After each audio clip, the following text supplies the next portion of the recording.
Hi all, welcome to footy arena. Brazilian super താരമായ Neymar ജൂനിയറുമായി ബന്ധപ്പെട്ടുകൊണ്ട് വളരെ പ്രധാനപ്പെട്ട അപ്ഡേറ്റുകളാണ് ഇപ്പോൾ പുറത്തേക്ക് വരുന്നത്.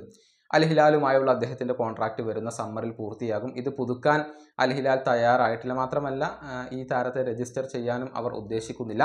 അതുകൊണ്ട് തന്നെ ജനുവരിയിൽ കൂടുമാറാനാണ് നെയ്മർ ഉദ്ദേശിക്കുന്നത്. തൻ്റെ മുൻ ക്ലബ്ബായ സാൻഡോസുമായി നെയ്മർ ജൂനിയർ ഇപ്പോൾ ഒരു എഗ്രിമെൻറ്റിൽ എത്തിക്കഴിഞ്ഞു. സാലറിയുടെ കാര്യത്തിലൊക്കെ ധാരണയായി എന്ന കാര്യം മാധ്യമങ്ങൾ എല്ലാവരും റിപ്പോർട്ട് ചെയ്തിട്ടുണ്ട്. ഇനിയിപ്പോൾ അൽ ഹിലാലുമായാണ് ഒരു ധാരണയിൽ എത്തേണ്ടത്. നെയ്മറുടെ ലക്ഷ്യം അൽ ഹിലാലുമായുള്ള തൻ്റെ കോൺട്രാക്റ്റ് ടെർമിനേറ്റ് ചെയ്യുക എന്നുള്ളതാണ്. 6 മാസത്തെ കോൺട്രാക്റ്റാണ് അവശേഷിക്കുന്നത്.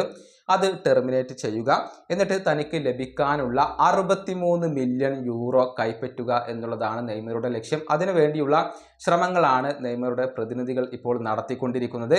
എന്നാൽ അൽ ഹിലാൽ ഈ ഒരു കോൺട്രാക്റ്റ് ടെർമിനേറ്റ് ചെയ്യാൻ തയ്യാറാകുമോ എന്നുള്ളതൊക്കെ കാത്തിരുന്നു കാണേണ്ട കാര്യമാണ്. അല്ല എങ്കിൽ നെയ്മർക്ക് ലോൺ അടിസ്ഥാനത്തിൽ സാന്റോസിന് വേണ്ടി കളിക്കേണ്ടി വരും എന്നുള്ളതാണ്. അതല്ലെങ്കിൽ 6 മാസത്തേക്ക് തന്നെയായിരിക്കും നെയ്മർ സാന്റോസിൽ കളിക്കുക. പക്ഷേ പിന്നീട് 1 വർഷത്തേക്ക് കൂടി കോൺട്രാക്റ്റ് പുതുക്കാനുള്ള ഒരു അവസരം അവിടെ ഉണ്ടാവും. ഏതായാലും 6 മാസത്തേക്കുള്ള ഒരു ചെറിയ കരാറിലായിരിക്കും നെയ്മർ സാന്റോസുമായി ഒപ്പുവെക്കുക. പക്ഷേ അൽ ഹിലാൽ എന്ത് തീരുമാനം എടുക്കുന്നു എന്നുള്ളത് വളരെ പ്രധാനപ്പെട്ട കാര്യമാണ്. കോൺട്രാക്റ്റ് ടെർമിനേറ്റ് ചെയ്യുകയാണെങ്കിൽ തീർച്ചയായും ഈ ക്ലബ്ബ് 63 മില്യൺ യൂറോ നെയ്മർക്ക് നൽകേണ്ടി വരും എന്നാണ് മാധ്യമങ്ങൾ റിപ്പോർട്ട് ചെയ്തിട്ടുള്ളത്. ഈ വീഡിയോയുടെ അവസാനിപ്പിക്കുന്നു. അടുത്ത വീഡിയോയുമായി വീണ്ടും കാണാം.